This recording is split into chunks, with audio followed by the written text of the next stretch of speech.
વિદ્યાર્થી મિત્રો, ગઈકાલે આપણે આગળના લેક્ચરની અંદર ગણની બેઝિક માહિતી ભણ્યા. હવે ગણની માહિતી ભણ્યા એના ઉપરથી આપણે 1.1 શરૂ કર્યું હતું. હવે જ્યાંથી અધૂરું છોડ્યું હતું ત્યાંથી આગળ ગણીએ. તો જુઓ મિત્રો, 1.1માં આપણે લગભગ 3 પ્રશ્નો ગણ્યા હતા. એના પછી જોઈએ આગળ ચોથો પ્રશ્ન ગણીએ. તો ચોથો પ્રશ્ન આવો છે. આપણું ટેક્સ્ટબુકનું સ્વાધ્યાય 1.1 એનો એક્ઝામ્પલ નંબર 4. એમાં એવું કહ્યું છે, નીચેના ગણોને ગુણધર્મની રીતે લખો.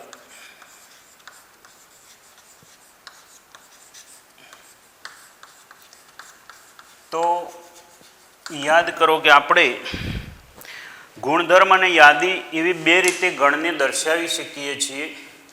એમાંથી આપેલી વિગત એ ગુણધર્મની રીતે મેળવવાની છે. એનો અર્થ એવો થશે કે આપેલી વિગત છે તે આપણને યાદીની રીતે આપેલી હશે. તો એમાં પહેલો ગણ આવો આપેલો છે, 3, 6, 9, 12. તો આને ગુણધર્મની રીતે લખીએ. આપણે ભણેલા છે કે કોઈ પણ ગણ ગુણધર્મની રીતે આપેલો હોય અને યાદીની રીતે લખતા હોય તો એક જ રીતે લખી શકાય. જ્યારે યાદીની રીતે આપેલો હોય અને એને ગુણધર્મની રીતે લખો તો આ રીતે લખી શકાય. તો જુઓ, તો આ 3ના ગુણક છે. તો આપણે આવું લખી શકીએ, 3n such that n belongs to n અને n less than 5. n less than 5 એટલે n 5થી નાના છે અને n માં છે. યાદ કરો, હવે આપણે આ n ને યાદ રાખીશું. 1, 2, 3, 4, 5 અપ ટુ 7. આ ધન પૂર્ણાંકોનો ગણ છે. 5થી નાના n એટલે 1 થી 4. આમાં 1 મૂકો એટલે 1 ગુણ્યા 3 3 આવે, 2 મૂકો તો 6 આવશે, 3 મૂકો તો 3 ગુણ્યા 3 એટલે 9 આવશે, અને 4 મૂકો તો 12 આવશે. 4 સુધીના જ મૂકવાના છે. જોઈએ એના પછી બીજો,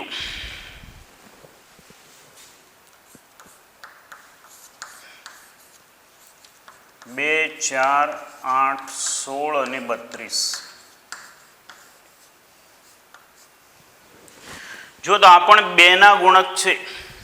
2ને 2 વડે ગુણો, 2ને બીજા 2 વડે ગુણો, એને 2 વડે ગુણો, એને 2 વડે ગુણો, એટલે આ 2ની ઘાત છે એવું કહી શકાય. 2 raised to n. n belongs to n. n less than or equal to 5. 5 આવશે.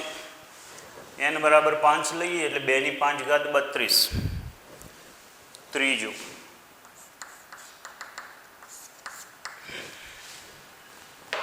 5, 25, 125 અને 625. 5, 25, 125, 625. આ 5ની ઘાત કહી શકાય. 5 raised to n. n belongs to n. n is less than or equal to 4. n બરાબર આ શરત ઉપરથી n ની કિંમતો 1 થી 4. 1 થી 4 મૂકો એટલે આ મળશે. 1 મૂકો તો 5 મળે. 5ની 2 ઘાત, 2 મૂકો તો 25 મળે. n બરાબર 3 મૂકો તો 125 મળે. n બરાબર 4 મૂકો તો 625 મળે. એના પછી 2, 4, 6 અપ ટુ 7.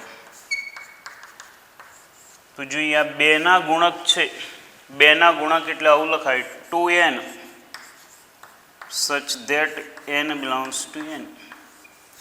આમાં તમામ આવશે. 1 મૂકો એટલે 2 મળે, 2 મૂકો એટલે 3, 2 મૂકો એટલે 4 મળે, 3 મૂકો તો 6 મળે.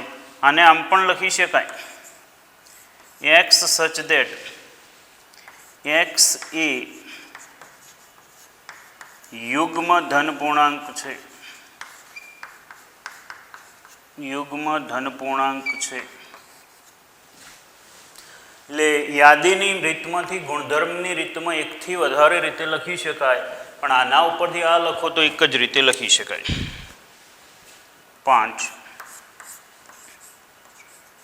1 4 9 અપ ટુ 100. તો જો મિત્રો આ જે છે તે ધન પૂર્ણાંકોના એટલે કે 1 2 3 4 અપ ટુ 100 નો વર્ગ છે. 1 નો વર્ગ 1, 2 નો વર્ગ 4, 3 નો વર્ગ 9, 10 નો વર્ગ 100. એટલે આવું લખાય x નો વર્ગ such that x belongs to n, x less than or equal to 10. 10 અને 10 થી નાના પૂર્ણાંકો અને એમાં પૂર્ણાંકો મૂકો એટલે એનો વર્ગ મળી જશે. જો આવું જ એક ઉદાહરણ 3 છે તો આના પછી ઉદાહરણ 3ની રકમ આમ જ કન્ટિન્યુઅસ તમે ગણી લેજો તમારા ફેર ચોપડાની અંદર. એમાં આવું છે, જુઓ તો ઉદાહરણ 3 જુઓ, ટેક્સ્ટબુકની અંદર ઉદાહરણ 3 જુઓ. એટલે આપણે નંબર આમાં આપીને ગણી જ લેવાનું. ઉદાહરણ 3 એવું નહીં લખો ચાલશે. આવું છે 1 4 9 25 અપ ટુ 100. તો જુઓ તો આને નાને શું છે, બંને એક જ સરખું છે. આ 100 સુધી લિમિટેડ હતું, આ છે એ અનંત સુધી છે. તો આવું થશે x² such that x belongs to n. બધા જ ધન પૂર્ણાંક લઈ લો એટલે એનો વર્ગ આવી જશે. એની સાથે હું ઉદાહરણ 4 પણ ગણું છું. જુઓ તો ઉદાહરણ 4 આવું છે. તમે આ જ રીતે લખી લેજો.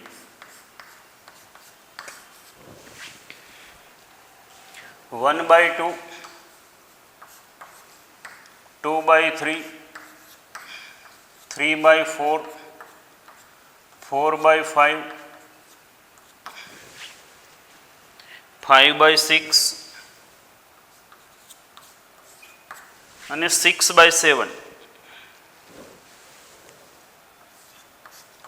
આને યાદીની રીતમાંથી ગુણધર્મની રીતમાં લખવું છે. તો જો દરેકમાં અંશ કરતો છેદ 1 જેટલો વધારે છે એટલે આવું લખી શકાય n/n+1.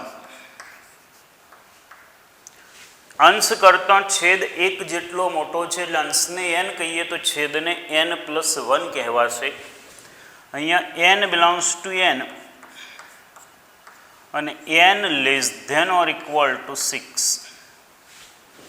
અહીંયા આપણે એવી શરત મૂકવાની કે જેથી આ ગણની અંદરના બધા ઘટકો આવી જાય, વધારાનો ઘટક ના આવે અને કોઈ રહી પણ ના જાય. n સૌથી નાની કિંમત n ની 1 થાય. 1 મૂકો એટલે 1/1+1 એટલે 1/2 અને 6 મૂકો એટલે 6/6+1 એટલે 6/7. જોઈએ એના પછી 1.1નો 5મો દાખલો ગણીએ.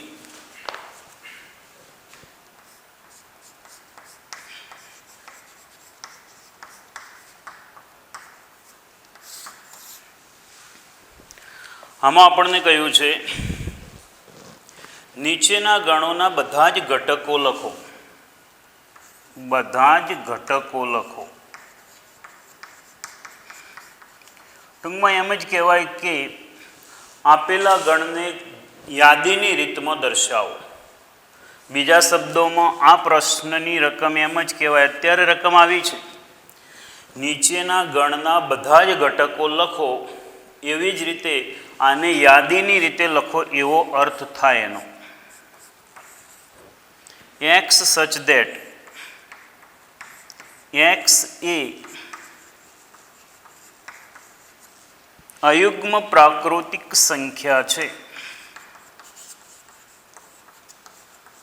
અયુગ્મ પ્રાકૃતિક સંખ્યા છે. જોઈએ કઈ અયુગ્મ આવશે. આના જેવું થયું. આમાં યુગ્મ હતી, આમાં અયુગ્મ છે.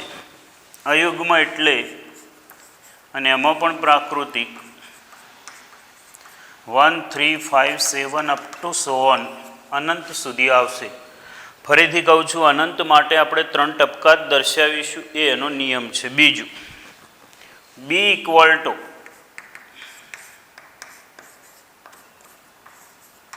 x સચ ધેટ x એ પૂર્ણાંક છે,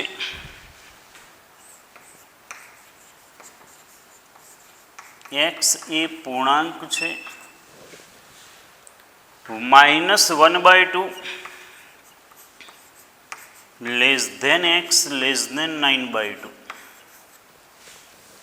એવું કહ્યું છે કે ગણ બીની અંદર -1/2 થી 9/2 વચ્ચેનો પૂર્ણાંક આવે તો જરૂર નથી, આમ તો આ સ્ટેજ ઉપર તમે ડાયરેક્ટ લખી શકો, છતાં પણ હું પેલી સંખ્યા રેખાને યાદ કરી લઉં.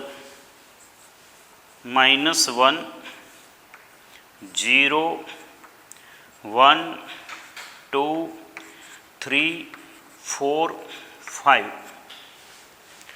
-1/2 ક્યાં આવશે? -1/2 અહીંયા આવશે, એપ્રોક્સિમેટલી અહીંયા આવશે. અને 9/2 એટલે 4.5.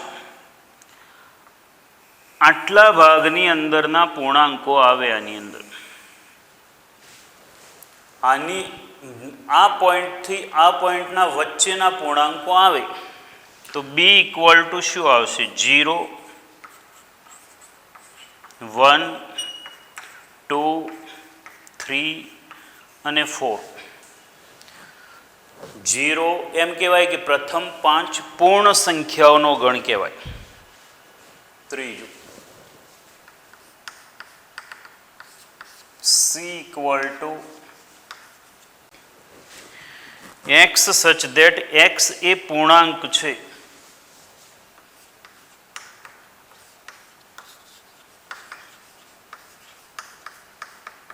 x એ પૂર્ણાંક છે,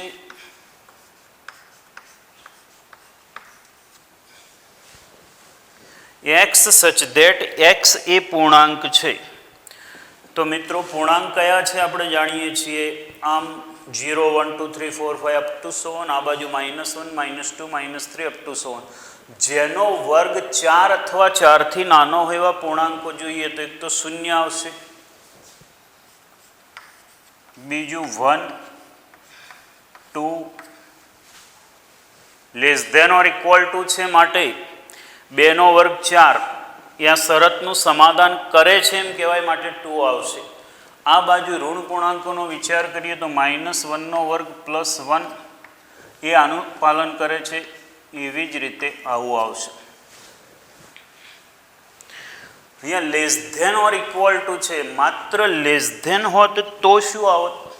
અહીંયા less than or equal to છે એની જગ્યાએ માત્ર લેસ ધેન હોત તો આ બે ઘટકો ના આવે. Less than or equal to છે માટે પેલા બંને આવશે, લેસ ધેન માત્ર લેસ ધેન હોય તો એ બંને નહીં આવે. એના પછી ચોથો, d ઇક્વલ ટુ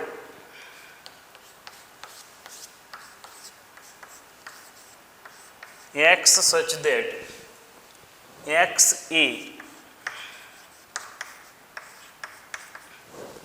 લોયલ શબ્દનો મૂળાક્ષર છે.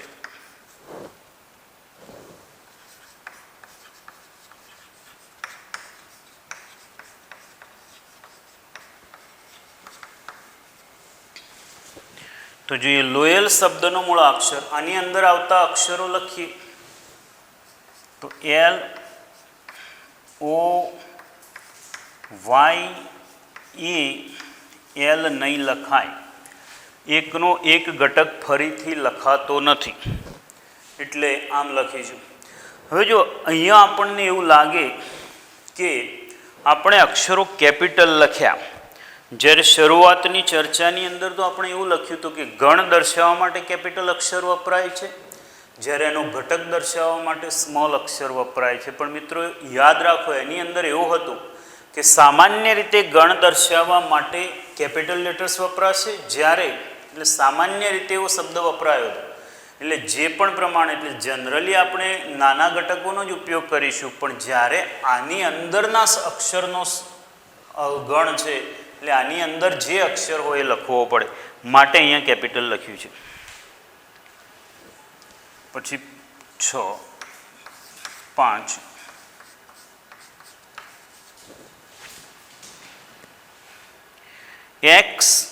એક્સ એ વર્ષનો 31 દિવસનો ન હોય તેવો મહિનો છે.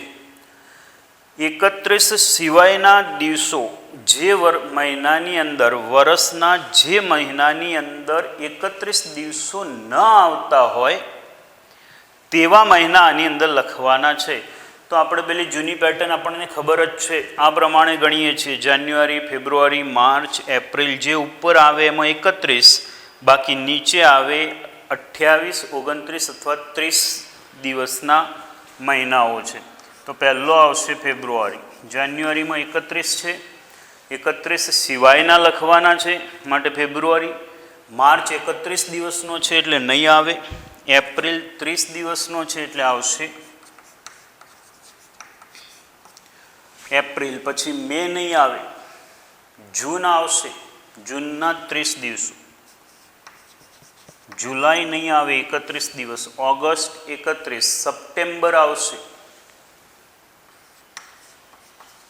ઓક્ટોબર નહીં આવે, નવેમ્બર આવશે. 31 ન હોય એવા દિવસોવાળા મહિના લખવાના હતા. એના પછી 6,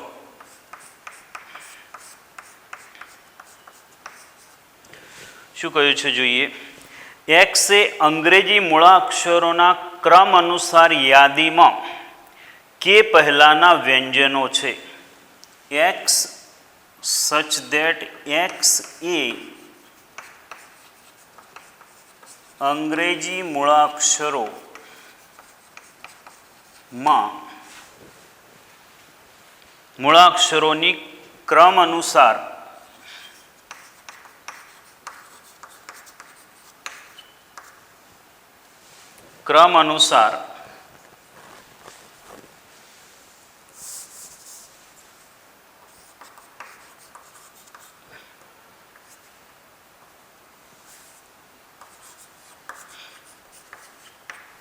ક્રમ અનુસાર યાદીમાં કે પહેલા આવતા વ્યંજનોનો ગણ.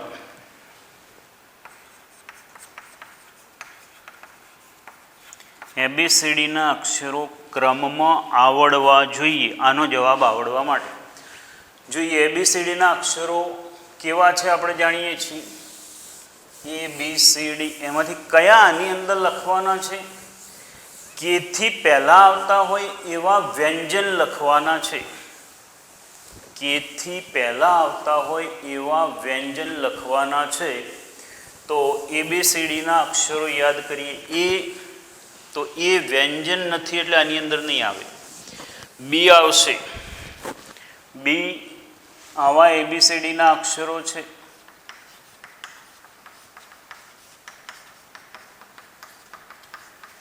કે પહેલાં આવતા અક્ષરો આમાંથી જે વ્યંજન છે આની અંદર લખવાના. તો આ સ્વર છે એટલે નહીં આવે, આ વ્યંજન છે. બી, સી, ડી વ્યંજન. ઈ નહીં આવે, એફ વ્યંજન, જી, એચ અને જે. જો તો મિત્રો કેટલા 7 ઘટકો આવે છે જોઈ લો. તો 7 ઘટકો આવશે. બહુ સામાન્ય કહી શકાય એવી બેઝિક પ્રશ્ન છે, પણ ક્યારેક ઉતાવળ કરો ને તો આવા સામાન્ય પ્રશ્નમાં ભૂલ થઈ શકે, એટલે આપણે ભૂલ કરવાની નથી.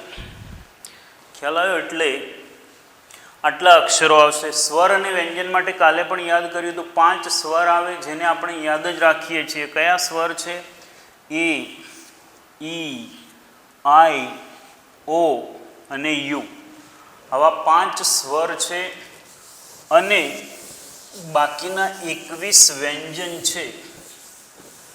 જોઈએ અહીંયા આ પ્રશ્ન પૂરો થાય છે.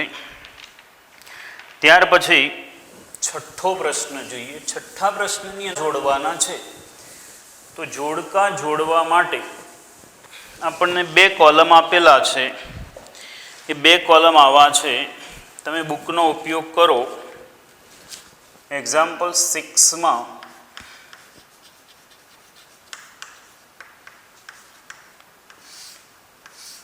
પહેલો એક ગણ આવો છે 1 2 3 6.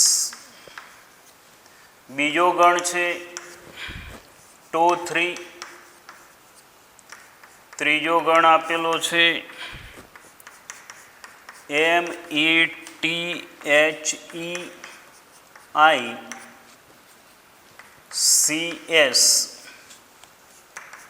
ચોથો ગણ આપેલો છે આપણને 1 3 5 7 અને 9. હવે આમ તો આ જ ગણને આપણે યાદીની રીતમાંથી ગુણધર્મની રીતમાં લખી શકીએ, પણ યાદ કરો મિત્રો, મેં એવું કહ્યું હતું ને કે ગુણધર્મની રીતમાં એકથી વધારે રીતે લખી શકાય. એટલે આપણે તો સામેથી કયો છે એ જ જોવાનો છે. એક્સ એ અવિભાજ્ય સંખ્યા છે અને 6નો અવયવ છે.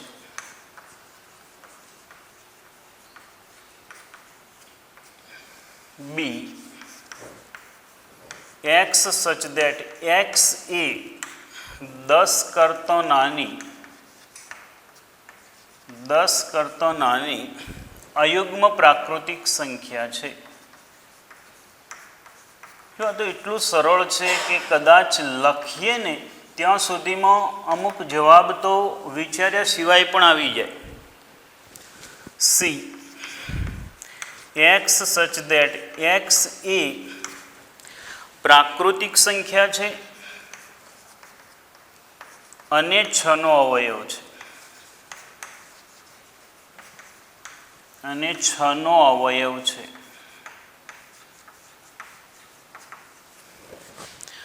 અને D x such that x એ, હું આખું લખતો જ નથી, મેથેમેટિક્સ શબ્દનો મૂળાક્ષર છે. x એ મેથેમેટિક્સ શબ્દનો મૂળાક્ષર છે. તો જો મિત્રો, અમુક તો જોડકા જોડવામાં આ પ્રશ્ન આની સાથે જ જોડાશે. આની અંદર આવતા અક્ષરોનો ગણ બનાવો તો આ બાજુ આ જ છે. આમ પણ તમે આના ઉપરથી આ બનાવી શકો. ત્યાર પછી x એ 10 કરતાં નાની અયુગ્મ પ્રાકૃતિક સંખ્યા છે. કયામાં છે?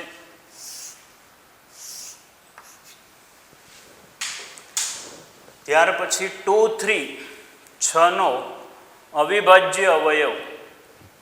તો જો આ બંને સંખ્યાઓ અવિભાજ્ય છે, 6ના અવયવો, એમાં અવિભાજ્ય અવયવો 2 અને 3, અને 6ના અવયવો એમાં 1 પણ આવશે અને 6 પણ આવશે. જ્યારે કોઈ શરત ના આપેલી હોય ત્યારે 6ના અવયવો લખો તો આવું મળે. આની સાથે જ ઉદાહરણ 5 છે તમારે ચોપડામાં ગણવાનું છે. તો ઉદાહરણ 5 છે, હું લખીશ નહીં, આપણે ચર્ચા કરી લઈશું. પણ તમે અહીંયા તમારા ફેર ચોપડાની અંદર એક્ઝામ્પલ 7 કરી અને ઉદાહરણ 5 ગણજો. જુઓ તો એમાં શું આપેલું છે. એક તો ટેક્સ્ટબુકનો ઉપયોગ કરશો ભાઈ. જો એમાં પહેલું આપેલું છે છગડીયા કૌંસમાં PRINCAL. તો સામેની બાજુ જુઓ તો કોની સાથે જોડાશે? ચોથા વિકલ્પ સાથે. પ્રિન્સિપલ શબ્દનો મૂળાક્ષર છે. ત્યાર પછી શૂન્ય. તો વિચારીએ પછી શૂન્ય ક્યાં મળે છે તે. એના પછી 1 2 3 6 9 અને 18. જુઓ તો 18ના ભાજક છે, એટલે ત્રીજાનો જવાબ સ્મોલ એ આવશે. 3 અને -3 એ આનો ઉકેલ છે. x² - 9 = 0.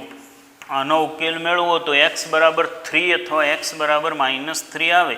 x² = 9, x ± 3. એટલે ત્રીજાનો ચોથાનો જવાબ થશે બી. હવે બધું શૂન્ય. તો શૂન્ય એ આનો ઉકેલ કહી શકાય. સી વિકલ્પમાં જે પરિણામ આપેલું છે જુઓ, 1 1 દૂર કરો તો x બરાબર 0. ચર્ચા કરી, બાકી તમે ડાયરેક્ટ ગણી શકો. અને હવે આના 8મા એક્ઝામ્પલ તરીકે તમારે ઉદાહરણ 1 ગણવાનું છે. આના 8મા એક્ઝામ્પલ તરીકે ઉદાહરણ 1,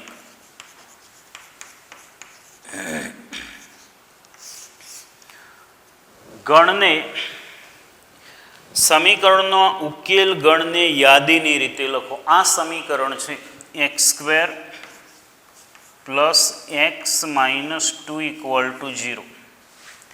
આના બે અવયવો પાડીએ તો હવે 11મા ધોરણમાં તમને ખ્યાલ હશે કે અવયવો કેવી રીતે પડાય છે.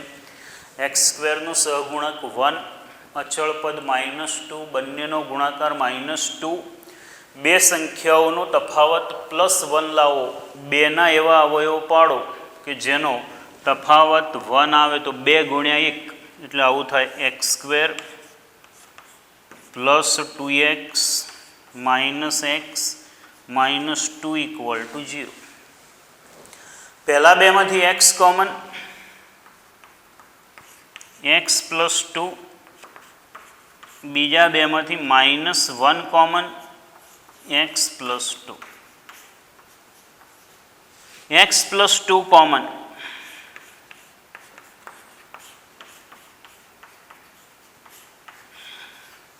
માટે x = -2 અથવા x = 1. તો આ ગણને યાદીની રીતે લખીએ તો આવું લખાશે. દાખલા તરીકે આ ગણને હું નામ આપી દઉં તો a, તો એમાં બે ઘટકો આવશે -2 અને +1. આપણને કોઈ જ શરત આપેલી નથી માટે આ બે ઘટકો આવશે. દાખલા તરીકે આ જ પ્રશ્નની બાજુમાં આ શરત આપેલી હોત તો આ બંને જ ઘટકો આવત, પણ આ શરતની જગ્યાએ આવું આપેલું હોત તો -2 ન આવત. એવી જ રીતે આની જગ્યાએ n આપેલો હોત તો પણ -2 ના આવત, માત્ર +1 જ આવત. એટલે આ પ્રમાણે સમીકરણ આપેલું હોય તો એને ઉકેલીને આપણે શક્ય કિંમતો મેળવવાની, મળેલી શક્ય કિંમતોને જે પણ ગણ આપેલો હોય એ ગણમાં છે કે નહીં એ નક્કી કરવાનું, અને એ નક્કી કર્યા પછી જે એમાં સમાયેલા હોય એના નિયમમાં આવતા હોય એટલા ઘટકોને એ ગણની અંદર લખવાના.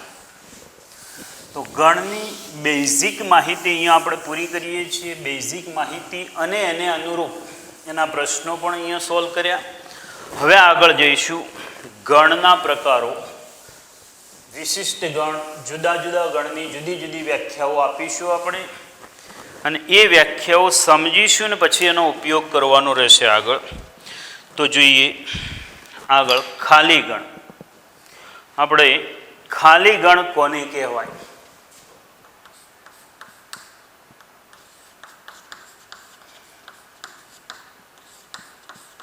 કેટલાક ગણ, એમાં પહેલો ભણીશું આપણે ખાલી ગણ. આમાં ભણીશું આપણે ખાલી ગણ.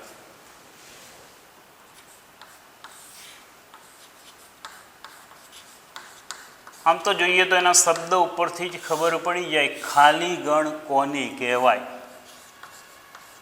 ખાલી ગણને રિક્ત ગણ પણ કહીશું. રિક્ત યાદ રાખશું, ખાલી હોય એને રિક્ત કહેવાય, ખાલી ન હોય એને અરિક્ત ગણ કહીશું.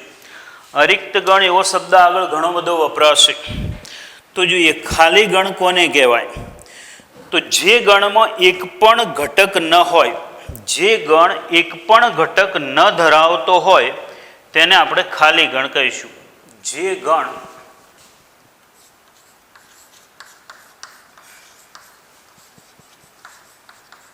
એક પણ ઘટક ન ધરાવતો હોય તેને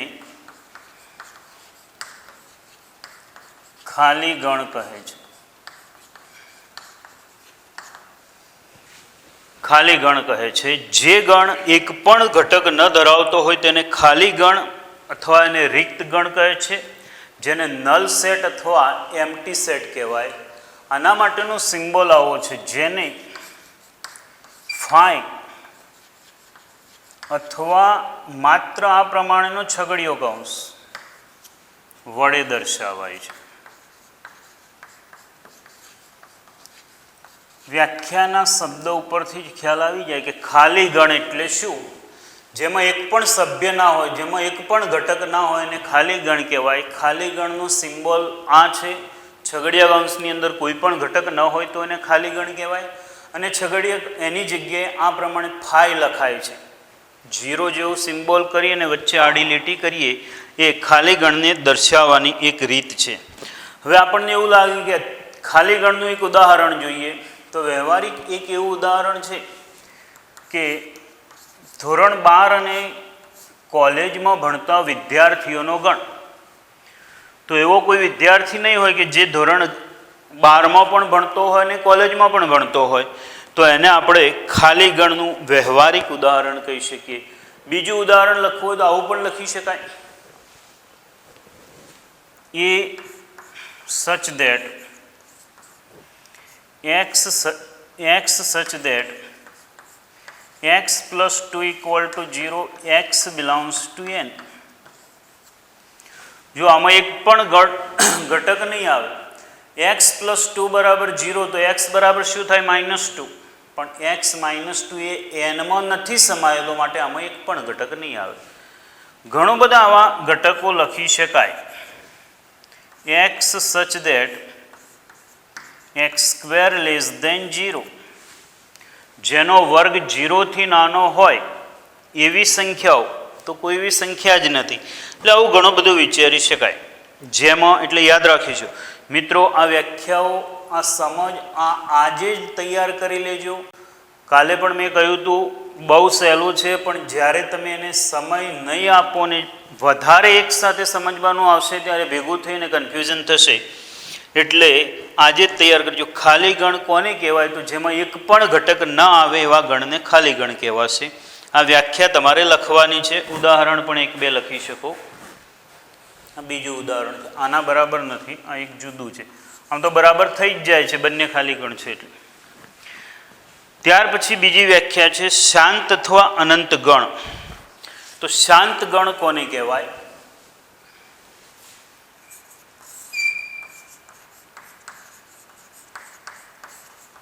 શાંત ગણ. તો એની વ્યાખ્યા નોંધો તો હું બોલું છું. શાંત ગણ કોને કહેવાશે? જે ગણ ખાલી ગણ હોય અથવા નિશ્ચિત ધન પૂર્ણાંક જેટલી સભ્ય સંખ્યા ધરાવે તે ગણને શાંત ગણ કહે છે. જે ગણ ખાલી ગણ હોય અથવા નિશ્ચિત ધન પૂર્ણાંક જેટલી સંખ્યા ધરાવે તે ગણને શાંત ગણ કહે છે. અન્યથા તે ગણને અનંત ગણ કહીશું. તો એનો અર્થ એવો થશે કે જે ગણના ઘટકો શૂન્ય હોય અથવા ગણી શકાય એટલા હોય, ભલે 10 હોય, 50 હોય, લાખ હોય, કરોડ હોય, એમ કહીએ કે ગુજરાતની વસ્તીનો આંકડો દર્શાવતો ગણ.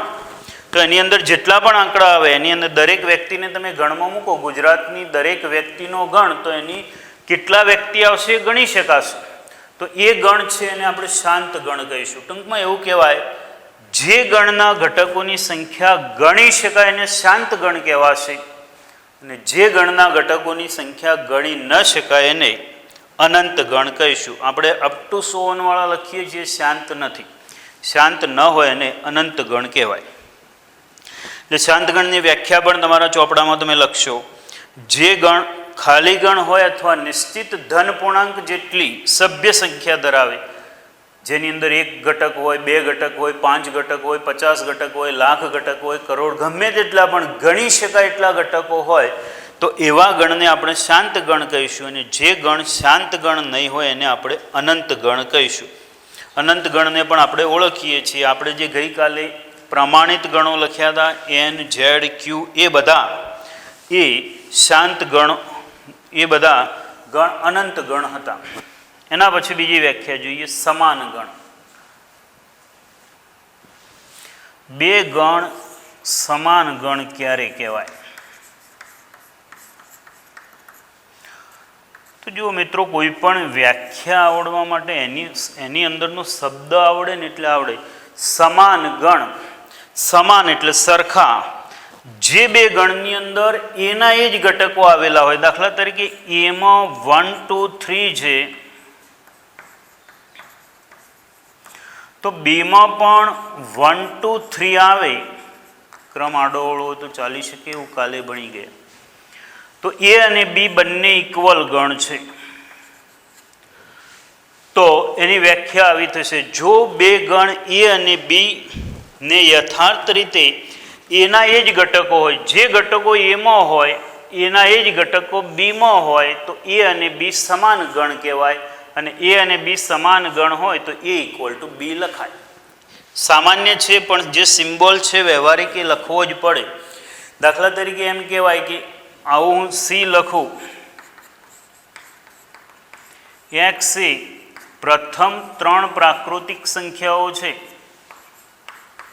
પ્રથમ 3 પ્રાકૃતિક સંખ્યાઓ છે, તો આ બધા ગણ સરખા જ થશે, આમાં 1 2 3 જ આવે. એટલે જે ગણની અંદર એના એ જ ઘટકો આવે, વ્યાખ્યા, જો બે ગણ એ અને બી ને યથાર્થ રીતે એકના એ જ ઘટકો હોય તો એને સમાન ગણ કહે છે, જેને એ ઇક્વલ ટુ બી વડે દર્શાવાય. મિત્રો, આપણે સામાન્ય રીતે વ્યાખ્યાઓ પૂછાતી નથી, એટલે ટૂંકમાં થિયરી ગણિતમાં પૂછાતી નથી. અત્યારે હાલ જે પરિરૂપ છે એ પ્રમાણે થિયરી પૂછાતી નથી, વ્યાખ્યાઓ નથી પૂછાતી, સામાન્ય રીતે નથી જ પૂછાતી. એટલે વ્યાખ્યાઓ તૈયાર કરવા માટે શબ્દશઃ તૈયાર કરવાની જરૂર નથી, પણ ચોપડામાં વ્યાખ્યા સંપૂર્ણ લખવાની, એને સમજવાનો પૂરો પ્રયત્ન કરવાનો. પછી નથી પૂછાતી એટલે એની અંદરનું તમે એક અક્ષર પણ ન લખો તો બધું બદલાઈ જાય, એટલે એવું નહીં ચાલે. ત્રીજી વ્યાખ્યા પણ તમે સમાન ગણીને લખશો. હવે આપણે આ 3 વ્યાખ્યાઓની મદદથી 1.2 ગણીશું. તો જોઈએ 1.2.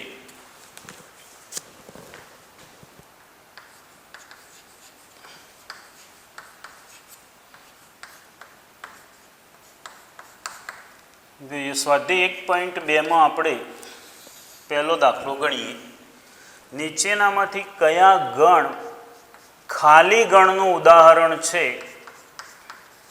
અહીંયા આપણને ગણ આપેલા છે, એમાંથી કયા ગણ ખાલી ગણ છે નક્કી કરવાનું છે. એટલે સિમ્બોલિક નથી આપેલા, શબ્દોમાં, એટલે બીજી રીતે કહીએ તો એ ગુણધર્મની રીતે આપેલા છે. એમાં પહેલું આવું છે, 2 વડે વિભાજ્ય, 2 વડે વિભાજ્ય અયુગ્મ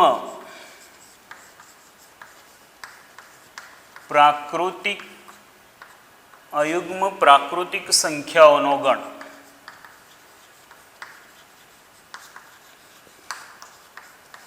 જો આ નિયમમાં કોઈ પણ સંખ્યા ના આવતી હોય ને તો આ ખાલી ગણ થાય. જોઈએ, 2 વડે વિભાજ્ય હોય એવી પ્રાકૃતિક સંખ્યાઓ કઈ?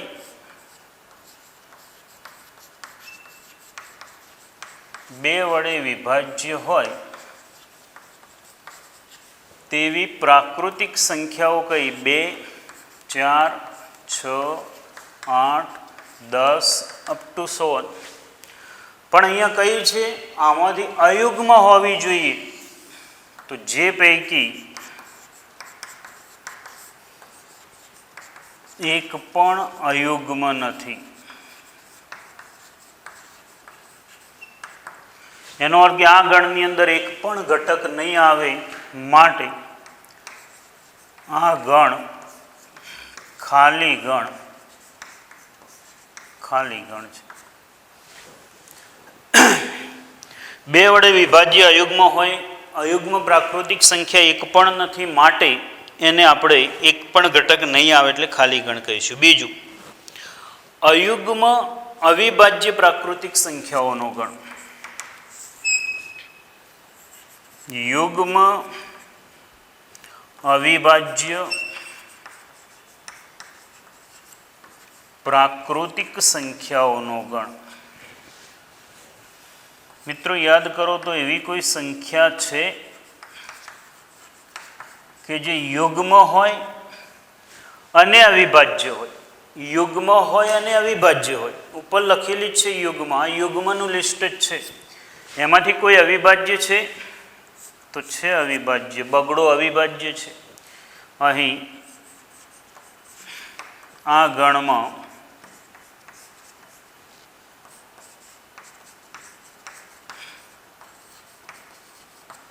એનો અર્થ શું થશે? જે ખાલી ગણ નથી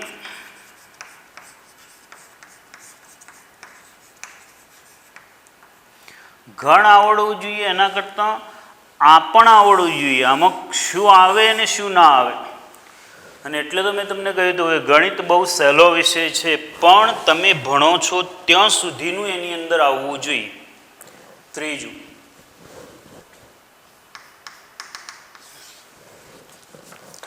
એક્સ સચ ધેટ એક્સ એ પ્રાકૃતિક સંખ્યા છે.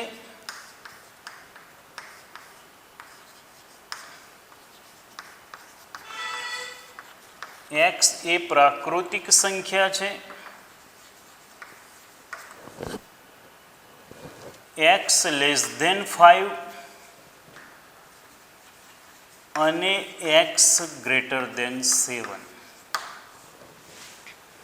ચલો મિત્રો, એક જ મિનિટ તમે વિચારો તો. એક્સ એ પ્રાકૃતિક સંખ્યા છે. પ્રાકૃતિક સંખ્યાઓ આપણે જાણીએ છીએ 1 2 3 4 5 અપ ટુ 7. હવે એમાંથી શું કહ્યું છે? બરાબર રકમ વાંચીને વિચારો તો એ ગણ કેવો ગણ છે?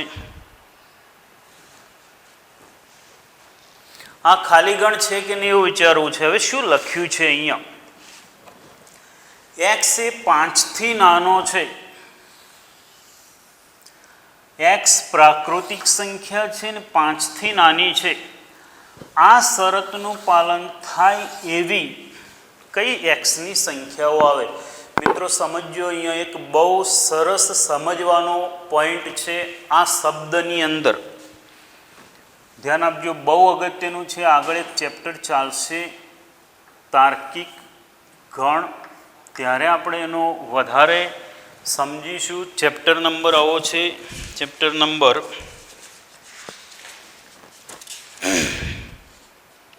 14 ગાણિતિક તર્ક. ત્યારે ઘણા બધા પોઈન્ટ આપણે આની ઉપરથી સમજીશું. અને તથા એક બીજો શબ્દ છે અથવા. બહુ ધ્યાન આપજો મિત્રો, બહુ અગત્યના આ બે શબ્દો છે. આ બે શબ્દો સમજશો તો ઘણો બધો આગળ ફાયદો થશે. ગણિતની વાત કરું તો એક્સ 5 થી નાનો છે અને એક્સ 7 થી મોટો છે. આમ જોઈએ તો આનું સમાધાન કરે એવી એક્સની કિંમતો કઈ? આમાં આવશે 1 2 3 4 અને એક્સ 7 થી મોટો છે, આમાં આવશે આ.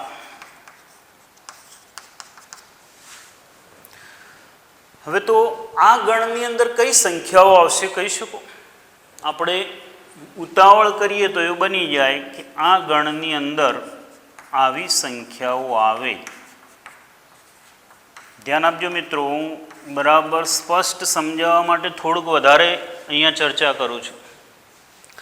આપણને એવું લાગે કે આના 4 5 થી નાની અને 7 થી મોટી, તો આ બધી સંખ્યાઓ લખી નાખી.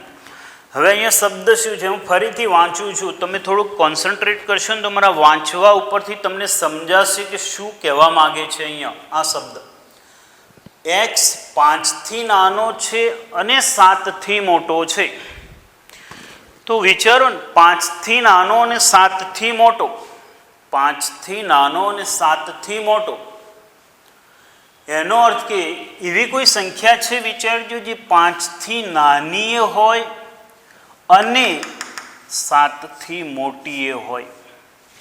5 થી નાની હોય અને 7 થી મોટી હોય એવી કોઈ સંખ્યા છે? તો છે જ નહીં. વિચારો, જે સંખ્યા 5 થી નાની છે 7 થી મોટી નહીં થાય, અને જે સંખ્યા 7 થી મોટી હશે એ 5 થી નાની નહીં થાય. એટલે અહીંયા અને શબ્દ છે એનો અર્થ એવો થશે કે આ બંને શરતોનું સમાધાન થાય એવા જ ઘટકો આ ગણની અંદર આવે. બંનેનું સમાધાન થવું જોઈએ. એનો અર્થ કે આ બંનેમાં કોમન આવતા હોય ને એવા જ ઘટકો આની અંદર આવે. તો આમાં તો એકેય ઘટક કોમન નથી અને માટે આ ગણ ખાલી ગણ છે. આમાં આ ઘટકો નહીં આવે, આ ઘટકો નહીં આવે, ખાલી ગણ છે. ફરીથી કહું છું મિત્રો, શબ્દો સાંભળો, જો હું બોલું એના પરથી થોડુંક સમજાશે.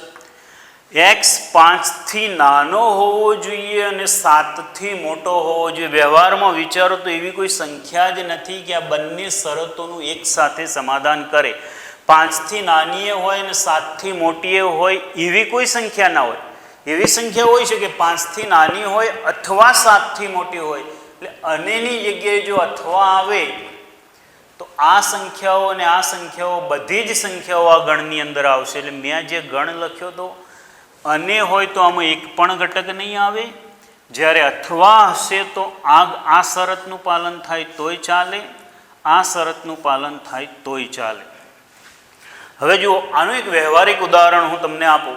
દાખલા તરીકે એમ કહેવામાં આવ્યું કે આજે તમને શાળામાંથી મેથ્સનું હોમવર્ક આપવામાં આવ્યું.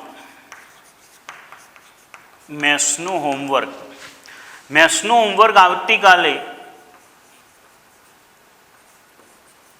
આવતીકાલે લાવવાનું છે. અને એમ કહેવામાં આવે કે ઇંગ્લિશનું હોમવર્ક આવતીકાલે લાવવાનું છે. આવો સૂચના મળી. આ બંનેની વચ્ચે અને છે. તો તમે શું અર્થઘટન કરશો? આ બંનેની વચ્ચે અને છે તો આનું અર્થઘટન શું થાય? ગણિતનું હોમવર્ક પણ આવતીકાલે લાવવાનું છે અને અંગ્રેજીનું હોમવર્ક પણ આવતીકાલે લાવવાનું છે. પણ આ બંનેની વચ્ચે અથવા હોય તો એનો અર્થ શું થાય? આ બંનેની વચ્ચે અને હોય તો આ બંનેનું પાલન થવું જોઈએ. કાલે તમારે મેથ્સનું પણ હોમવર્ક જોઈશે ને ઇંગ્લિશનું એ જોઈશે. પણ આની જગ્યાએ અથવા શબ્દ હોય તો શું અર્થઘટન થાય? ગણિતનું હોમવર્ક લાવવાનું અથવા અંગ્રેજીનું હોમવર્ક લાવવાનું. એટલે તમારે ગણિતનું હોમવર્ક લાવે તોય પાલન થયું કહેવાય, અંગ્રેજીનું હોમવર્ક કર્યું હોય તોય પાલન થયું કહેવાય, ને બંનેનું હોમવર્ક કર્યું હોય તોય પાલન થયું કહેવાય. વ્યવહારિક આ શબ્દોના બહુ જ ઉપયોગ, ગહન ઉપયોગ છે. આપણે તો આ સ્ટેજ ઉપર તો બહુ એટલો બધો ઉપયોગ નથી, છતાં પણ જો તમે સમજ્યા ના હોય ને તો આ ગણની અંદર આવા ઘટકો લખી નાખો, ખરેખર આ ઘટકો આવશે નહીં. 5થી નાની અને 7થી મોટી એવી કોઈ સંખ્યા હોઈ જ ના શકે. માટે આની અંદર એક પણ ઘટક નહીં આવે, એટલે ખાલી ગણ થશે. ટૂંકમાં અહીંયા હું એવું કહું તો અને શબ્દનો અર્થ એવો થશે કે બંને ક્રિયાઓ હોય કે બંને ઘટકો હોય એ બંને પાલન થવું જોઈએ. અને છે તો આ બંનેનું પાલન થાય એવી સંખ્યા હોય તો આની અંદર આવે. અને અથવા હોય તો બંનેમાંથી કોઈ પણ એકનું પાલન થાય અથવા બંનેનું પાલન થાય એવું આવે. આની જગ્યાએ દાખલા તરીકે આવું હોત તો એક ઘટક આવી જાય આની અંદર. 5થી નાનો અને 3થી મોટો તો ચોગડો આવી જાય. પણ અહીંયા પણ આવું હોત તો 4 હોત તોય ના આવત, ખાલી ગણા હોત. એટલે આવા ઉદાહરણ છે. જોઈએ એના પછી બહુ સિમ્પલ છે, હું લખતો નથી. વાય સચ ધેટ વાય એ બે ભિન્ન સમાંતર રેખાઓનું સામાન્ય છેદબિંદુ છે. વાય એ બે ભિન્ન સમાંતર રેખાઓનું છેદબિંદુ છે. તો યાદ કરો, સમાંતર રેખાની વ્યાખ્યા જ આપણે એવી ભણી ગયા છીએ કે જે બે રેખાઓ એકબીજાને ક્યારેય ના છેદે તો એને સમાંતર રેખાઓ કહેવાય. અને છેદતી ના હોય તો એનું છેદબિંદુ મળે જ નહીં. અને છેદબિંદુ ન મળે માટે આ ગણની અંદર કોઈ ઘટક નહીં આવે. માટે આનું સામાન્ય છેદબિંદુ નથી મળતું, માટે આ ગણ છે એ ખાલી ગણ થશે. તો આપણે પહેલા પ્રશ્નમાં એક જ માત્ર બીજો ગણ છે ખાલી ગણ નથી એવો ગણ છે, બાકીના 4 ઘટકો ખાલી ગણ છે. જોઈએ હવે એનો બીજો દાખલો. પણ અહીંયા 11-12ની અંદર આપણે ખાસ યુક્લિડની ભૂમિતિનો બહુ ઉપયોગ જ નથી. આપણે યામ ભૂમિતિ ભણવાની છે અને એની અંદર યુક્લિડની ભૂમિતિનો બહુ બેઝિક સામાન્ય ઉપયોગ છે. એટલે કદાચ આપણને ભૂમિતિ ઓછું આવડતું હોય તો 11-12માં બહુ તકલીફ પડે જ નહીં, અથવા લિમિટેડ ભૂમિતિ તમે તૈયાર કરી લો તો બિલકુલ તકલીફ વગર તમે એને ગણી શકો ને સરળતાથી આવડી શકે. જોઈએ બીજો દાખલો. આમાં કયા ગણ અનંત છે અને કયા ગણ અનંત નથી એ નક્કી કરવાનું છે. એનો પહેલો છે વર્ષના મહિનાઓનો ગણ. વર્ષના મહિનાઓનો ગણ.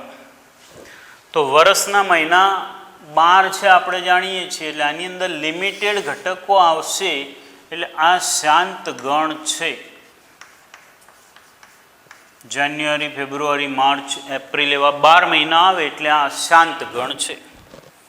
બીજું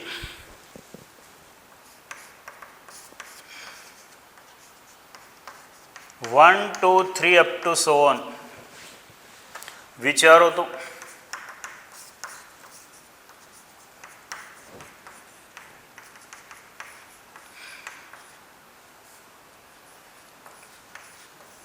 આની અંદર 1 2 3 4 5 6 7 8 9 10 11 આવા અનંત ઘટકો આવશે. આનો કોઈ અંત નિશ્ચિત નથી. આમાં કેટલા ઘટકો આવશે નક્કી છે જ નહીં. તો આને આપણે શાંત ગણ નથી, એટલે કે અનંત ગણ છે એવું કહેવાય. આમાં 100 જ ઘટકો છે, એટલે આ શાંત ગણ છે. આ શાંત ગણ છે. જેના ઘટકો ગણી શકાય એને શાંત ગણ કહેવાય. 100 કરતાં મોટા ધન પૂર્ણાંકોનો ગણ. 100 કરતાં મોટા ધન પૂર્ણાંકોનો ગણ. તો 100 કરતાં મોટા ધન પૂર્ણાંકો લખીએ તો 101, 102, 103 અપ ટુ 100 અનંત સુધી આવશે. અને આ લિમિટેડ નથી એટલે આમાં આવશે અનંત ગણ.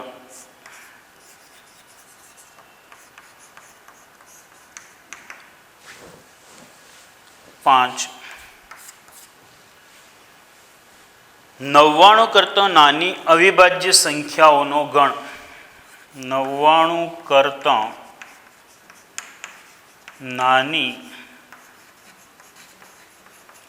અવિભાજ્ય સંખ્યાઓનો ગણ.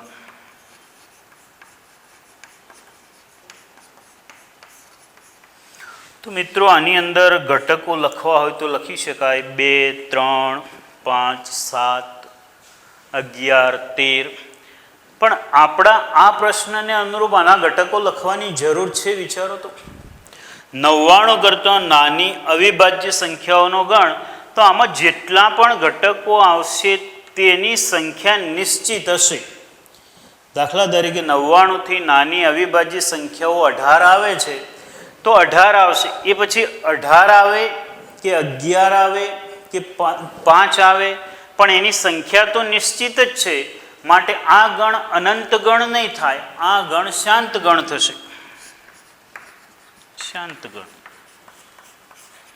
આપણે તો માત્ર શાંત છે કે અનંત છે એ જ નક્કી કરવાનું હતું, જે મળી ગયું આપણને.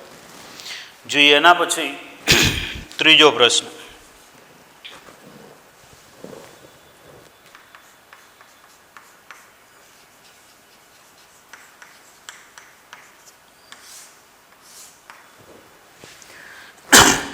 નીચેના ગણમાંથી કયા ગણ શાંત અને કયા ગણ અનંત છે તે શોધો. એમાં પહેલો એક્સ અક્ષને સમાંતર રેખાઓનો ગણ.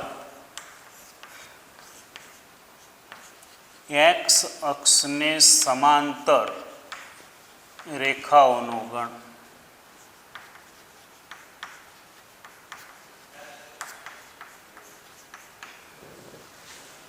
એક્સ અક્ષને સમાંતર રેખાઓનો ગણ. તો એક્સ અક્ષને સમાંતર હોય એવી રેખાઓ કઈ? તો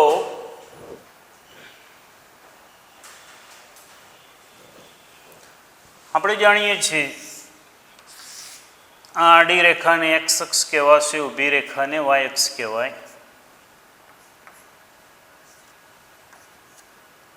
તો આવી એક્સ અક્ષને સમાંતર આવી અનંત રેખાઓ હશે, ઉપર પણ હશે, એક્સ અક્ષની નીચેના ભાગમાં પણ હશે, એટલે આમાં અનંત રેખાઓ હશે માટે આ જે છે તે શાંત ગણ નથી, અનંત ગણ છે. બીજું, અંગ્રેજી મૂળાક્ષરોનો ગણ.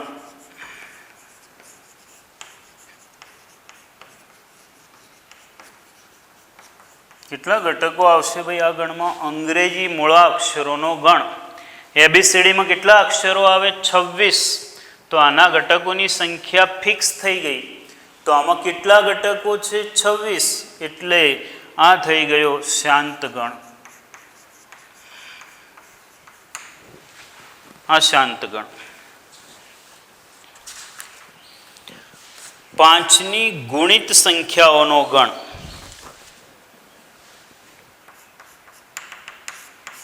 5ની ગુણિત સંખ્યાઓનો ગણ.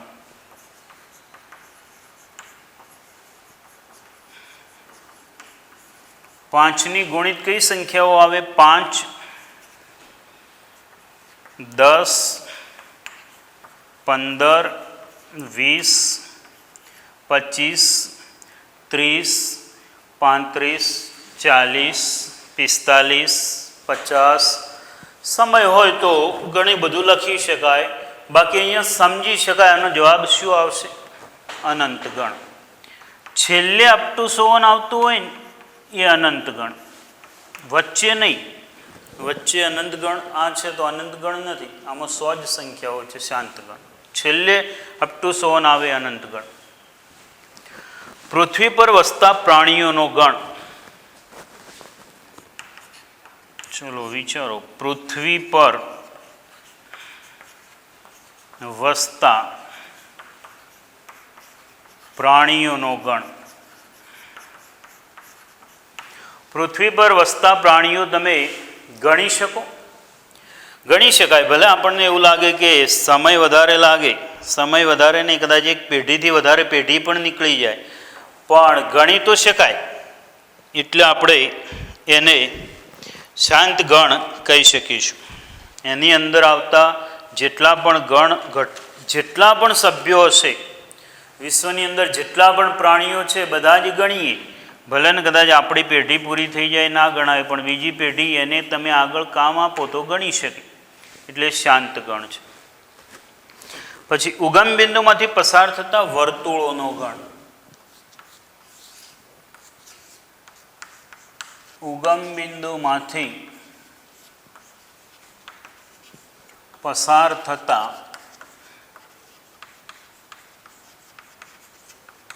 વર્તુળોનો ગણ.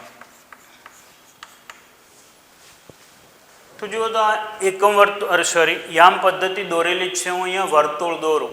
આ ઉગમ બિંદુમાંથી પસાર થતું હોય એવું એક વર્તુળ દોર્યું. આ બીજું વર્તુળ દોર્યું. આ ત્રીજું વર્તુળ દોર્યું. આ ચોથું વર્તુળ દોર્યું. આ પાંચમું વર્તુળ દોર્યું. કેટલા વર્તુળ હું દોરી શકીશ? અનંત. અહીંયા અનંત વર્તુળો મળે માટે આ ગણ છે એ અનંત ગણ થશે.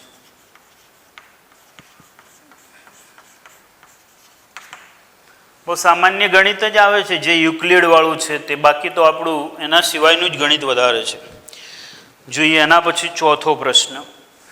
એક્ઝામ્પલ 4.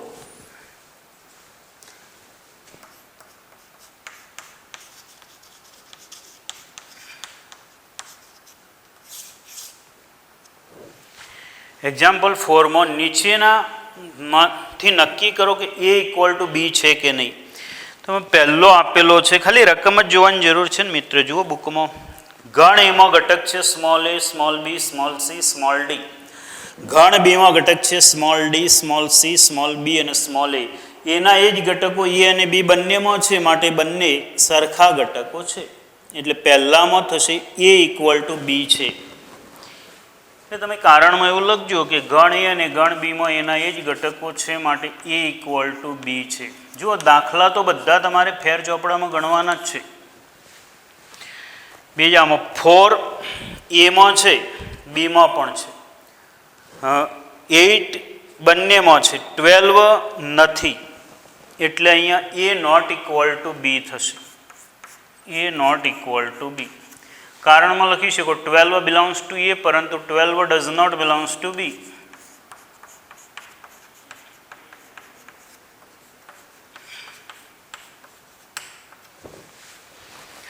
જોઈએ હવે એના સિવાયના બે પ્રશ્નો રહ્યા, તમે ટ્રાય કરજો. બરાબર છે, આપણે આટલા સુધી રાખીએ છીએ આજે.